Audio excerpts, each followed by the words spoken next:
I'm going to start off with this particular hair blowing tutorial.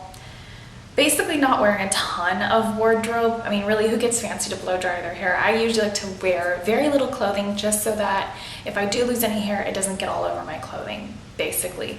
It's really basically step one. When it comes to blow drying your hair, you want to start off with semi-damp hair. You don't really want it to be formed yet. You want to be able to manipulate it, but you, at the same time, don't want to start off with extremely damp hair because you're going to overdo it. You're going to thermally kind of, you know, make it a mess. It could end up very frizzy due to excessive heat pressure for a longer period of time than what is actually needed. So starting off with damp hair. One thing I'm not a big fan of is the scruffy towel dry. I'm not one to go like this and go like this and move it around. You'll see movies where ladies are dyeing their hair at home and they're doing the scruffy towel dry. I'm like, oh, that's the last thing you want to do on recently color treated hair, but it's also the last thing you want to do on your hair ever. It's just not necessary. You can really snap and break and damage a lot of hair very, very easily. So, number one, you want to get yourself a really good comb that has a little bit of a ventilation. It doesn't have to be excessive ventilation, but you want the heat to be able to move through the comb.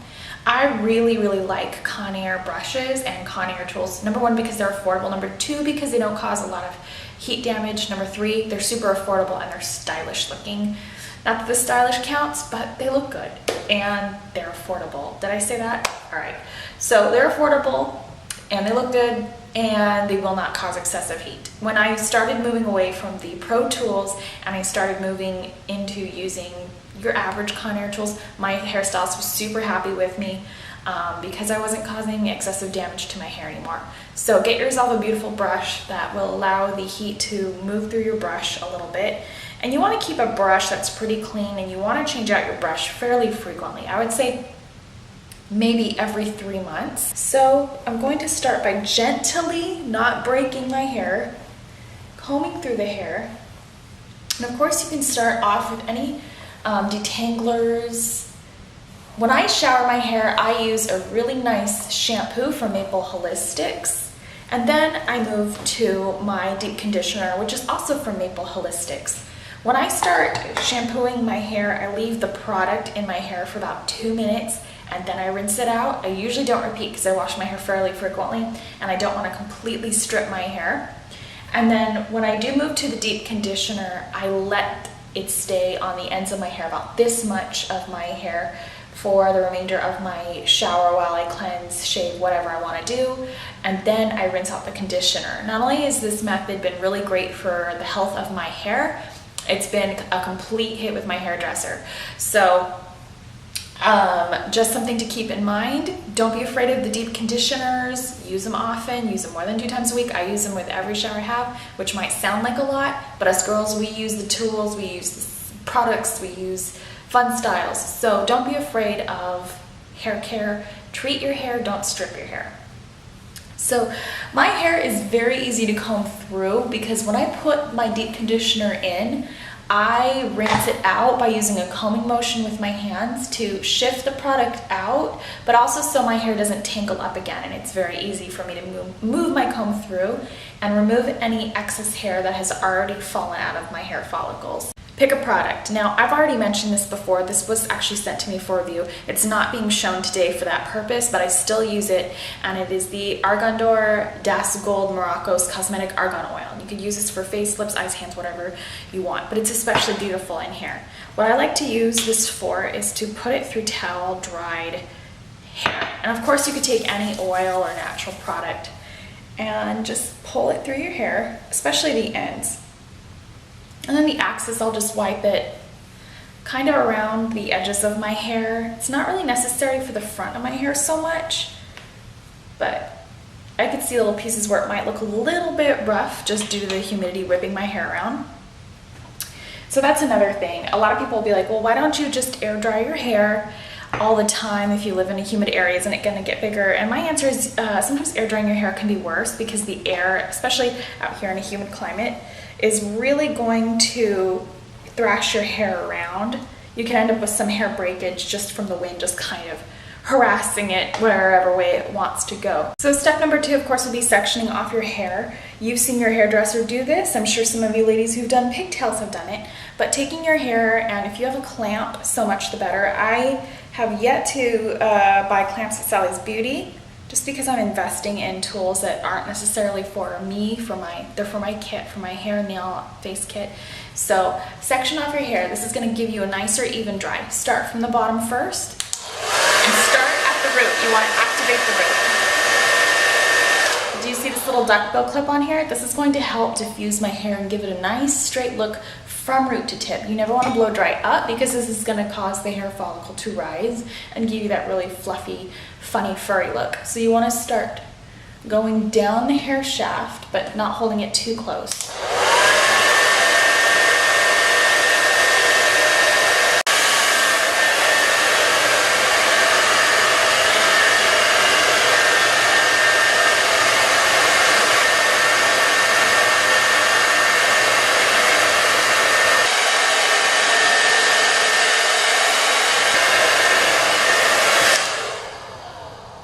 So that is a really good even blow dry, and you can still feel a slight dampness to it, which is completely all good.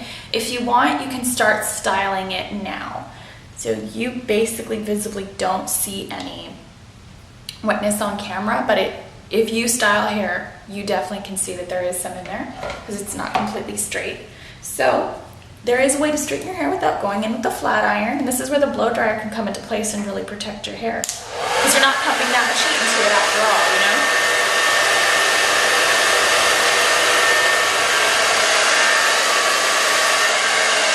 You're going to be kind of soothing the cuticle and creating this very silky look. I knew a hairstylist who was a huge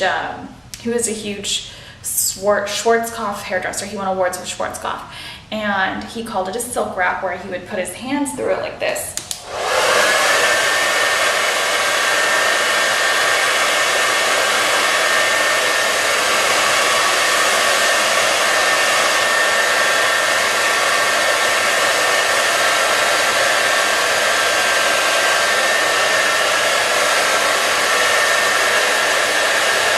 Conditioning your hair, when you're deep conditioning it, you could always rinse it out with cold water, and this will close the follicle of the hair and give it a really smooth look as well. So there's a lot of little fun tips and tricks in there. And of course, you know me, I'm a huge fan of argan and everything natural you can put on your hair, because it's really going to give you that extra long-term relationship with your hair. You can see I have two-tone hair. This is natural, this is unnatural. So the ends feel obviously 100% different from my roots, but I can still get them to have a similar texture by taking care of the rest of the hair properly.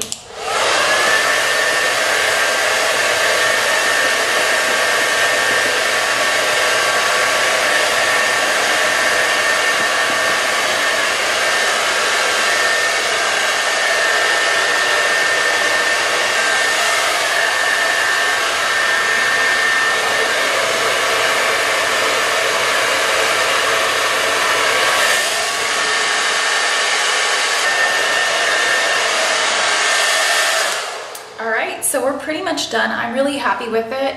It's my hair, so you don't have to be, but I hope you're happy with it too. Anyways, hope it gives you some ideas. And at the very, very end of your hair, at the very, very end of doing all this, your hair should feel really good, especially after prolonged use of taking your hair back through time. You can't really cure damage, but you can make it look good. And of course, once your hair gets a little longer, be sure to cut off. Also, just to let you know, if your hair is really badly damaged, don't be shy of getting a really pretty summer cut. Bobs are huge again right now. Just let your hairdresser know if you want that hair back. Just to let you know, everybody can see damage in your hair. So if you have a lot of heavy damage done through your hair, a lot of people can see it. Sometimes you just feel better and look better once you get rid of that, because you really can't take it completely back through time. Sometimes you have to start fresh. That doesn't mean you have to get a pixie cut or something that's difficult to grow out or anything like that, but you will notice a difference in your hair once you start from scratch and then make it all pretty again. But if you're somebody who isn't interested in cutting their hair, just know that sometimes if you have heavily damaged ends, it can go through the rest of your hair shaft and start breaking it off, because you have a lot of weight on the bottom that is being very uncared for. And if you're having to overcompensate by over drying, the roots of your hair and kind of, I don't know, braiding or ponytailing the rest of it, the rest of your hair can definitely take a lot of repercussion from the damaged pieces. So just something to bear in mind. Sometimes really heavily damaged ends can sort of just travel through the rest of the shaft. Just to let you know. I hate to be the bearer of bad news, but no argan oil can fix completely thermally damaged hair. But at the very end of it, if you're somebody who has to keep your hair, I'm not going to tell you what to do, of course, but you can do a cold blast at the very end just to smooth out that cuticle and add that nice shine. Not only will this feel comfortable, but it'll be worth it. It's one of those beauties, pain, and whatever. But if you live in a hot, humid climate, you'll enjoy this. Remember that you can use nice warm water to be nice and soothing for your shower, but also remember cold water closes the cuticle and gives you a nice soft look. And just use heat as your friend. It doesn't have to work out of your favor. Products are good. Use those hair care products. Make sure to use heat protecting. Make sure to put something on your hair before you blow dry, and that will really help you achieve that beautiful texture that may not be your own. And also, don't fight your hair. If your hair is naturally curly, they sell a diffuser for that too, but you can always try the duck bill. Just know this is more of a soothing, softening kind of diffuser. Using a diffuser will save you, proper hair tools will save you, and you don't have to spend a lot of money to look good and feel good. Name brand stuff like, don't buy Bedhead and don't buy It's a 10 from Target, because those are usually fake products. So I just want to let you guys know that they're usually adulterated, destroyed, or have been left in a warehouse for a very long period of time. And I'll have a link in the bottom bar with an article for that for you if you're somebody who wants to further look into it. I'm not going to send you away Googling with that tad piece of information. Just know what you're getting. Try online. I don't completely recommend all products on Amazon, because sometimes products can be adulterated. Like me, who's a cruelty-free shopper, we certainly don't want to see brands selling out to China just because these people are out there buying brands and adulterating them, basically. So just something to keep in mind. I know not everyone wants to give commission to their hairstylist because the products are marked up and all that, but just something to keep in mind. If you trust your hairstylist, this is somebody who takes good care of your hair. It's not the worst thing in the world to give them a little bit of money. And I'm not a hairstylist. I don't work as a hairstylist at the salon, so I'm not speaking on behalf of them or anything. But just something to bear in mind, just to save you time, money, hassle, and I don't want your hair to be messed up. And we don't want to see any more brands go to companies that have to test on animals for cruelty-free shoppers. And who wants the wrong product sitting at their shelf, on their shelf at home? I don't. So, yeah. So let's make sure not to buy from the detractors. I can't think of what they are, and I had such an issue with them this past December. But I'll see you guys in the next video. Thank you for watching this one. I appreciate it. I do. I'll see you in the next video.